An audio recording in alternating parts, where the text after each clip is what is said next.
très heureux de vous savoir nombreux connectés sur votre chaîne Tindika Tindika, ainsi que votre émission Micro Populaire, une émission événementielle. Je tiens à dire un grand merci déjà à cette grande équipe de votre émission Micro Populaire. Grand merci à Junior Mbouy à la presse de vie, pourquoi pas dire un grand merci à la régie finale. Là, je vois Mike à la montage. Grand merci également à mes Réfins qui sont sans j'oublie Papi Kelly. Je ne peux pas commencer cette émission sans pour autant présenter mes sincères condoléances à la famille Malela, en tout cas Papa Nabiso Malela, en tout cas sponsor émission Nabino Malela de Londres, notre père de Bongo Papa, en tout cas qui m'a mabota sur Malela, et puis te présenter Bino déjà meilleur vœu Nabiso pour cette année, en tout cas humble serviteur de faire mais écoute abota m'appelle le 1er janvier basoué Nabino ba message de salanga penza kitoko makasi. Voilà tout ça bongo na moko ya ba PPR ya membre PPRD, c'est un cadre na kata PPRD azapé cadre puis cofondateur il y a IDC et un mouvement moko solo on a kati émission oyo ne to comme campé sur par rapport à sujet d'actualité nyonso oyo tikoleka na mboka biso to sur masulu ya tuerie ya boma to bempe point de vue na bango ba stratégie nini oyo sengeli ba élaborer par rapport à situation ya pasi oyo ezoli ka biso na mboka. Voilà si je to so bon na monsieur Henri que j'ai dit bonjour monsieur. Bonjour à vous. Boni Nzamba osalangolo azolokumu. Nzamba ngolo azalokumu et tungte bananu boni nanu santé à coalition FCC Cash. Santé à coalition FCC Cash za kotambola malamu bino moko boyoka ki na discours mokonza mboka atie point moko important na o etali coalition ya FCC Cash alobi que partenaire na ye numéro 0 hein, c'est son ami et frère donc Joseph Kabila Kabange et ni koloba ke banguna o balangaki basala ke coalition e kabwana tokene na mbutu baolonga lisusu te tokene na coalition o tina élection 2023 biso ato FCC na banda biso ya Cash toza eloko moko to un adversaire moko en face na biso comme on a lamuka adversaire moko to ennemi moko en face na biso comme on a capitalisme et impérialisme ba oyo ba kosala ke ba commander biso na o etali bongo bomengo ya biso moko bana Congo bango nde ba adversaire na biso faut combattre. Ça l'a bien tant que benga qui ami et frère hein muto déjà depuis un temps dès que benga bino ba meurtrier ando benga bino ba illégitime lelo oyo abengi bino ami et frère et ça bino bien nous on ça dit il y a coalition sans coalition tant mususu discours lelo bonga pour besoin pe na ndenge mususu te ça la ngote que ça biso bien et salinde Congo malamu biso toyebaki na biso que Joseph Kabila Kabange aza moto a respecta ka parole la ye aza moto ya lingi Congo ebele koleka oyebi ndenge balobaka la roue a été inventée oki ko modifier roue ndenge lingi on le réinventer les sous route donc Joseph Kabila sali eloko yo esalama na mte na Congo amuta liboso asali yango ata bosali Congo ndenge nini eloko wana bosalaka ngo lisusu te donc azali ya yambo pe ya suka oyo asali eloko ya sika na Congo. Ni n'est prophète chez soi, ni n'est prophète dans son temps, mais Mikolo Goya, banane ba oba ko vivre longtemps ko le kabiso ba ko mona ke ndenge batanga ka Poutine na ba université de sciences politiques, ndenge batanga ka ba cardinal de Mazarin na ba institut de sciences politiques ba ko tanga ka pe Joseph Kabila parmi ba grand wana na monde pe na mokili. Voilà, quand on a besoin de biso to jamais ko banda émission au sein pour autant to les katamo mkena kotuana pour na discours lobby aux soit qui ont une critique nous ça qui fait que ça peut doyen na milieu politique. Bon, vu que coalition to bandanga ki toko boye na yo sala bana ba critique na yo ka mokonza mboka, j'ai apprécié lorsqu'il a parlé de la coalition, na CP là qui lorsqu'il a parlé de Joseph Kabila, na CP là qui lorsqu'il a parlé des perspectives. Mais moi, remarque moi au sala, maramunyo so mokonzana ko loba bato na ko beta maboko. Mais tanga lobi likambu ya motuya pe ya bwanya ya makasi koleka mutu moko tabeti maboko na sala. Ezaki makamanga motuya pe ya bwanya. Likambu motuya pe ya bwanya tanga za ko loba likambu ya ko rapprocher ba province entre banini ya kusala banzela national 1 batabeti maboko national 1 zalaka déjà nini mais tango lobby la plus importante voie de communication au tozala ngona Congo za bongo fleuve Congo mutabeti maboko azate il faut to bongisa fleuve Congo to drainer banzela to baliser banzela po ba masuwa ezonga kotambola batu babeti maboko te or eloko ya motu ya ngwana. Deuxièmement, encore, on a cadre et le Guana, tant que le faut que ça la fond moko banque agricole moko pe fonds de développement rural bato babeti maboko te. Or discours wana mobimba ko bandele tisuka eloko ya malamu pe ya motuya pe ya makasi mokonza lobaki yango wana biloko wana misatu balisage pe drainage ya fleuve Congo na création ya fonds de développement rural na ya banque agricole biloko wana misatu nde changer na développement ya Congo yango wana oyo nyonso alobaki eza obengaka un peu présentation mais loko ya bwanya pe ya motuya yango wana mais malheureusement ezala ba député na biso ezala ba peuple bazali na kati ya salle ezala ba téléspectateur banotala na télévision muta tirer attention le loko wana zate yango pe na profiter ata na émission yo pona yebisa peuple congolais na yebisa pe moko président de la république na yebisa ba membre ya gouvernement et loko ya bwanya pe ya motuya au Congo za nango vraiment important au priorité ya gouvernement il faut ezala yango wana drainage et balisation ya fleuve Congo et puis création ya fonds de promotion du développement rural et la banque agricole. Il y a retour, il y a élection présidentielle à deuxième tour. On a pesé qui point essentialité. Des essentialités, dépenses inutiles, il y a mbongo. Au contraire, on changer au lieu qu'on a deux tours, on peut même supprimer l'élection présidentielle à usage en universel. Donc en suffrage universel, on supprimer, c'est pas important pour la constitution de la Congo. Présidence de la République est importante dans la mitou ya ba Congolais. Na papier le sous-souté. Constitution na biso pe sa importance na parlement et puis na gouvernement. Or wana nde photo sala to marteler élection makase sala mandé na parlement na gouvernement. Plus de pouvoir, photo pe ça plus de pouvoir na ba députés nationaux, il y a réel contrôle base à la ba vrai patron y exécutif. Et l'autre important de vous avoir mais zong la tour présidentielle à deux tours non ça c'est pour qu'on se pèse à mito ba congolais voilà qu'on se pèse à mito ba congolais ndeko Henri et lelo oyo par rapport au discours on a une situation où tous on a béni est-ce que point on est qui touché parce qu'en tout cas situation où a béni on est comme vraiment quoi inquiété ba tout pe inquiété kaka bato te sala nga moi ma rapport mokonza mboka a survola qui sujet wana banalement. Na osala effort pour pacifier Congo na biso qui maison partout en particulier à l'est à Sotaki. Or ndeko na ngai bandeko na ngo bolanda likambo zo le kana beni eza catastrophique. Ezo senga peuple congolais nyonso place aux alliés kota likambo oyo eza ko le kana beni. Peuple congolais esika nyonso ozali na poto na Congo na Kinshasa na province na mboka na soki na mapata ata bao bakufa bao ba na paradis na bao ba na lifelo pardon bokota likambo ya beni génocide monene ko sala ma contre bandeko na biso babengi banande aux membres pe cadre pe perdre message aux lanceurs est-ce qu'on a peut lancer pendant que bozaki pe na pouvoir biso tando lo belango bandakala binonde ou batunde banongo yoka ngote soki tolobi ke bato bako boma wana bako boma eza musu ba congolais avec la complicité ba pays étranger rien bino moko boteka mboka eza la complicité na ba mindele te bozo luka boya samla ya ki ça bedi bo lingande jusqu'à la organiser l'élection te donc bato yo bandaki kokosa peuple lelo pe ba komi na ba responsabilité baye koyeba bango moko ke discours na biso zaki erroné to kosaka peuple na biso sikoyo baza na devoir moko important ya ko rectifier vérité.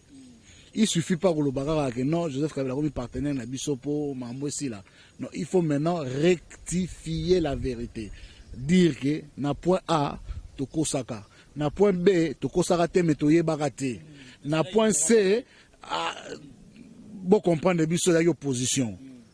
Wana siko nde peuple ko mais ce que ezalaka ndenge nini obandi ko expliquer peuple que ezalaka boye démocratie da biso pe ko koma réellement une démocratie lorsque le peuple va comprendre le fonctionnement de l'État. Donc les lots to un travail moko pédagogique. Joseph Kabila sali passation de pouvoir civilisé et salami. Félix Antoine Tshisekedi Tshilombo a un devoir sikoyo. Il y a kolongola peuple congolais d'état ya nationalité congolaise a même bango na état ya citoyenneté congolaise. Ce qui est tout comprendre. La nationalité est un droit. Hein? La nationalité est un droit, mais la citoyenneté est un devoir. Vous aurez la différence, une nuance. La nationalité est un droit. Congo, na Congolais, mais ça ne te donne pas le droit d'être citoyen congolais. Être citoyen congolais, c'est un devoir. C'est-à-dire, il faut servir ton pays, remplir un rôle citoyen pour devenir un citoyen. Quand la citoyen, comme on a droit que yo peut banakopona ou que na vote, carte d'électeur ba kabolong lo nguba te, carte d'identité ba kabolong lo nguba, mais carte d'électeur il faut pas sélectionner qui peut voter, qui ne peut pas voter. Et là, Mawasusu na yoka kina, on a yoki na discours à Mokozamboka, te peut-être discours na liboso état de la nation, ou il a quasi discours programme pour état de la nation ba conjuguer on à présent. Il fallait président de la République abeta le solo et leki kobanazwa ki bokonzi ti lelo. Mais président de la République a accueilli na makambo azala ngo besoin lobby. Donc ça li ba promesse pour demain. Donc mon mboka Henri oza de même afina cheripa okende tout loba. Oui que non, voilà, discours Rouana, et on dirait que nous avons accédé à la magistrature suprême, or il y a déjà un pouvoir. En tout cas, nous avons cheripa okende. Na olba mamlo yete na mamlo bagite ko mele maloba na ngana ya cheripa okende. Ngana lobi boé, discours sur l'état de la nation exaka conjugué na présent. Mokonza mboka il fallait beta le solo ya makambo leki na Congo tanga zoki bokonzi na tilelo. Ya leki abeti asana ba promesse ya lobby a memi biso na 2020, c'est-à-dire a conjugué ngona futur simple quasiment et li kolobake asali discours programme.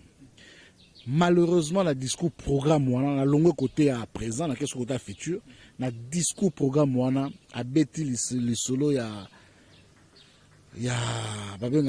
service national te. To bandaki likambo beni ozoleka na beni likambo sécurité, comment pacifier le pays. Mais pour pacifier le pays, il faut que chaque Congolais ait ba importance ya défense ya territoire. Chaque Congolais faut ba importance ya défense ya barmoirie. Chaque Congolais faut ba importance ya défense ya ba symbole de l'État. Wana citoyenneté. Et la citoyenneté, on ne peut l'acquérir que par un devoir civique. Au Tobenga Bongo, service national, au service militaire.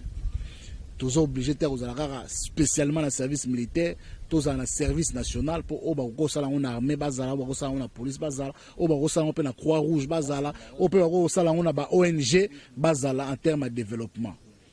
Président de la République fallait mettre les solo au wana ya service national betiamote. Ça c'est un combat que tout banda sikoyo. Pour tous appels na kati ya coalition, tous amoura ba o bazo kamba Congo tilelo, tous amoura ba o bazo ko inspirer ko kota na ba responsabilité na cadre wana pe il faut to banda ko tsamo accent na service national.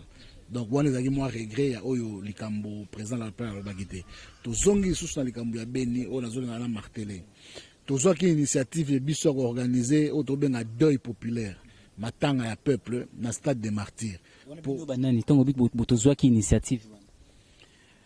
Initiative ya initiative mo citoyen. Biso ba master bana maika na terme à réflexion, ya qu'est-ce que nous pouvons faire pour ezalara balobaraté. Ne vous demandez pas ce que votre pays a fait pour vous, demandez-vous plutôt ce que vous avez fait pour votre pays. Na cadre on s'est posé la question, mais qu'on critiquer, qu'on salara, mais qu'est-ce qu'on peut faire concrètement? Oui, il y a un problème à Béni, mais concrètement, qu'est-ce qu'on peut faire? Non, tu organiser matanga. Ils ont matanga. Ils ont lieu à critique et action gouvernement. Ils ont lieu à critique et à makambo ba monisco ba osala pour ba osala mama be, mais ils ont lieu à critique ya makambo na te. Ils ont lieu à koloba au départ, pas départ ya monisco te. Ils ont lieu ya matanga. Rappeler à chaque Congolais que le Congo est en deuil. Logiquement, l'État, gouvernement, président de la République, il fallait déclarer un deuil national. Mais, le esprit pendant gouvernant, ils ont placé en tête, biso ba citoyen, tout l'atika kalikambu yango. De manière que le peuple n'yon sur place à Fandi à comprendre que Congo, ils ont la matanga, Congo est koufeli. Bandeko abiso ba na poto, binope na date du 20 au 23, boko ki pe ko organiser on ndenge na bino na place moko X. Bo poni esika, bo tiango pe na ba réseau que abiso ba na Paris to sanga na place tel. Pendant 3 jours wana pona matanga ya mambo ya bato bakokufa na Beni. Biso bana Bruxelles peut tosanga na place X pour na kotala mambo ezoleka na Beni. En tout cas bana ya Kinshasa to bengi bino du 20 au 23 na stade de Martyrs.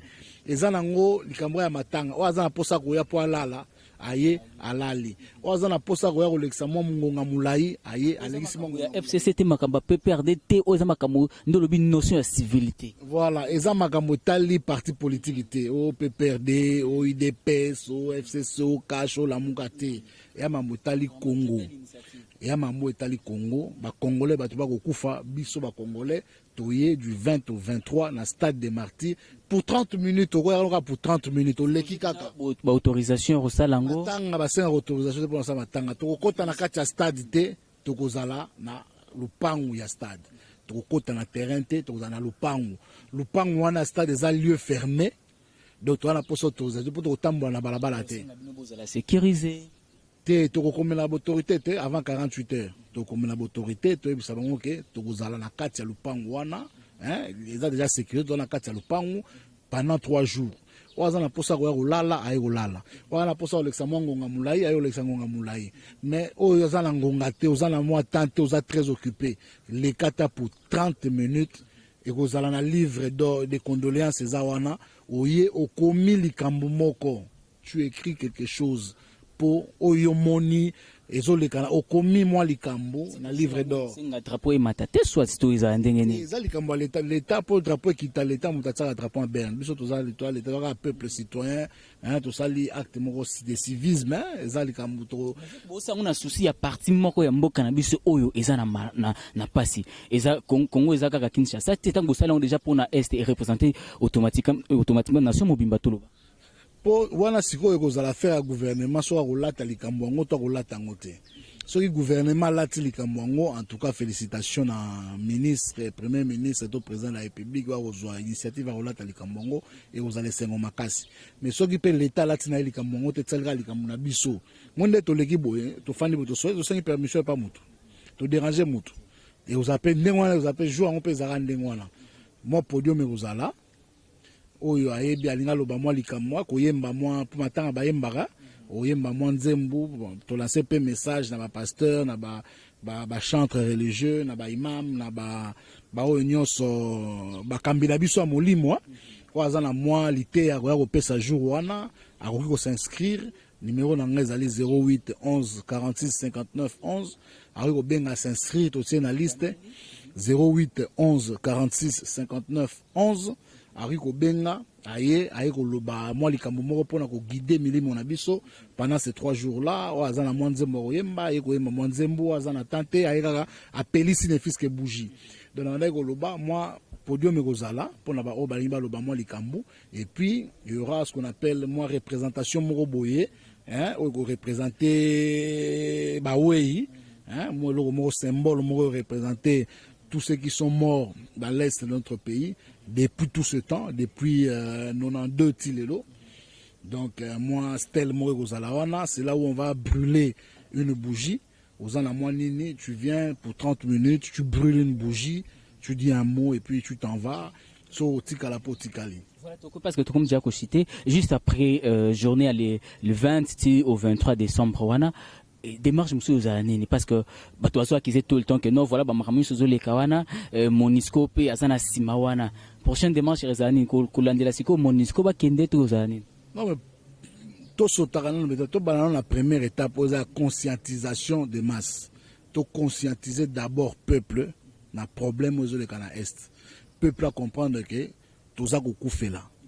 Vous comprenez peuple à comprendre que toza kokufela motema moto loba ngo papa we motema moto ezalo wa zambate banzete banyama ba kokufa esale pasite asala matanga te biso toza kokufa toza batu toza kokufela il faut to sala matanga surtout biso ba bantu biso ba africain c'est dans nos gènes dans nos cultures ancestrales kokufeli zwangonga ya kolela 2019 bande bandaki tilelo to kufeli ebele tozwa 3 jours seulement ya kolela ya kozala conscient que to kufeli bao bazaki na biso bazali susute parce que l'état n'a pas rempli son rôle ya protection des civils.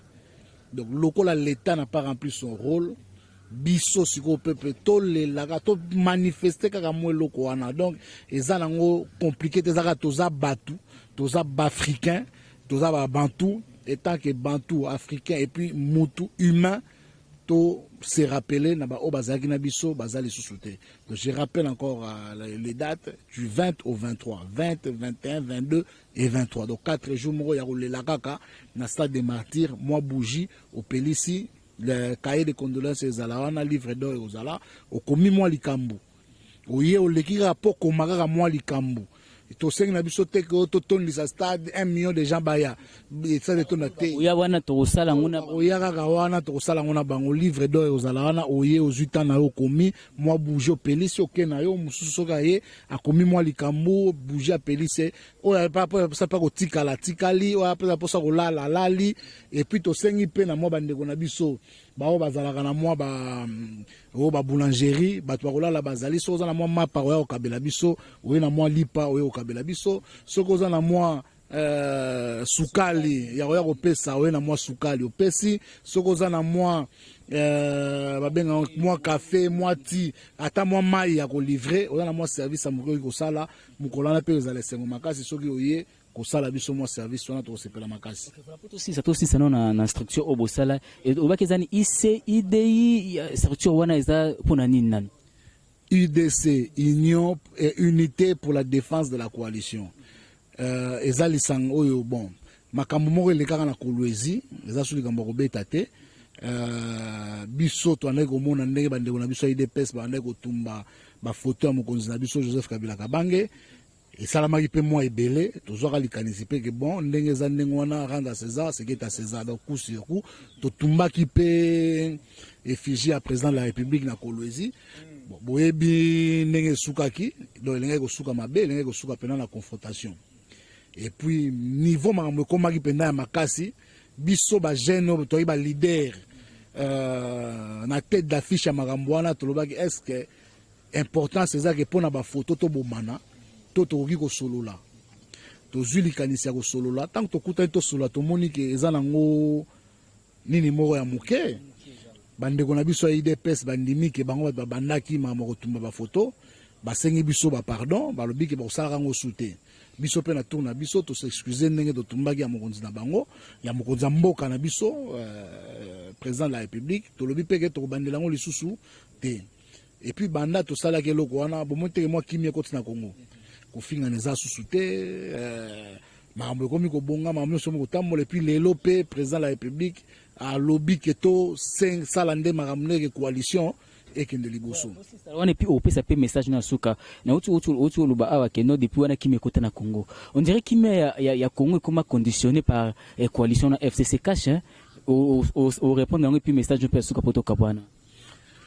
Bon, FCC cash eza bango nde bato baza kokonza mboka soki na kati ya bango mibale boyokani ezali te mboka moye konzama malamu eza te problème ekozala mpo mboka ekonzama malamu esengi ke kimia ezala entre bao ya FCC na bato ya cash boyokani ezala ya libala te libala mpe soki papa sobota mama sobota bokutani bobalani bana wana baka na mwa famille recomposée tezaka na mwa kokoso ne bandeli ti bakoya kocomprendre ke no toa bandeko tokomi bandeko esengaka ye mosusu ifo mwana abotama mwana ya couple wana abotama ntango mwana na kobotama a créé trait d'union entre les deux côtés ya famille baoyo baoleki na biso baoleki na biso balengela ye yembala moko akomi trait d'union donc eloko esalamaki na libala ya FCC cash yango wana awa lelo mwana abotami toza na esengo makasi baparent balobi ke tosangana tolingana tokosangana tokolingana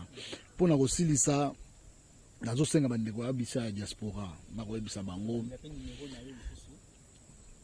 bino bato bwana libanda kofingana ezali mpe mingi na kati na bino koswana ezali mpe mingi na kati na bino bandeko mosusu bazongi na bango bazairoi bandeko mosusu batikali bakongolais bazairoi na bakongolais ekomi bitumba or toza bana ekolo moko bino bazairoi nayebisa bino kaka papa mokonzi Mobutu aloba na biso tolingi Zaire liboke lisanga tata bo mama bo bokonzi bo ekolo bo ekolo na biso kombo nango RDC eloko makasi République démocratique du Congo tolinga na biso nyonso tosanga na biso nyonso autour ya président de la République autour ya gouvernement ilukamba autour ya institution na biso ya mboka tolingana tosanga na biso nyonso autour ya mampinga na biso FARDC na kobeta tolo autour ya mampinga na biso FARDC tobosana te ke eza na ba généraux ya biso o baza na est bakobunda chaque jour mindele bakoempêche bango babunda makasi po batia bango basanction wana mindele balongola yango te toyebisa mindele ke makambo na biso ya Kongo makambo ya Kongo makambo etali bino te to supporter to mema mampinga na biso na Mukongo ba généraux na biso to mema bango na Mukongo to lakisa bango ke biso peuple tolingi bango po bango pe basala biso musala kitoko babombela biso ba frontière na biso na ndenge sengeli moto ya kosala mbongo na kati ya Congo alinga bima na Congo il faut futa mpaku ya l'état congolais po mpaku wana nde moto kosala ke bana na biso batanga na ba conditions ya bien bana na biso na bana na biso tozala soigner na bopito na ba conditions ya bien banzela na biso to tonga yango bambula oyo za kosala po ba terrasse za sumingi te to sala ba terrasse ba puits de rétention d'eau ba makamwana esengaka mbongo wana faut pas futa mampaku wana faut ba entreprise za ko exploiter surtout ba minerais na biso et futa mampaku yango ba kozwa ndambo ba investir na ba bengi agricole na banque agricole mbongo wana nyonso ko uta na mampaku zo ko uta na ba mine na biso po ba mine wana ba futa mampaku il faut que sécurité ezala il faut que ba frontière na biso za la garder pour sécurité za ba frontière za la garder to za na po sa FARDC moko eza makasi ba mapinga o ba makasi po mapinga na biso za makasi biso peuple il faut to lakisa bango ke to lingaka bango to témoigner amour na biso na ba FARDC to témoigner amour na biso na ba kambi ya FARDC wana ba osala biso musala kitoko Congo ko bongama du 20 au 23 to bosana te to za na stade de martyr zwa mwangonga yaka ko signer kaka livre d'or zwa mwangonga yaka ko pelisa mwa bougie zwa mwangonga oya ko leka kaka wana ta ko leka kaka to sengi na biso ba millions de personnes tata 10 tata 20 tata 30 oya to ko lela ensemble pour matanga batindela ka moto invitation te du 20 au 23 oza na posa pe à participer numéro na nga téléphone za 08 11 46 59 11.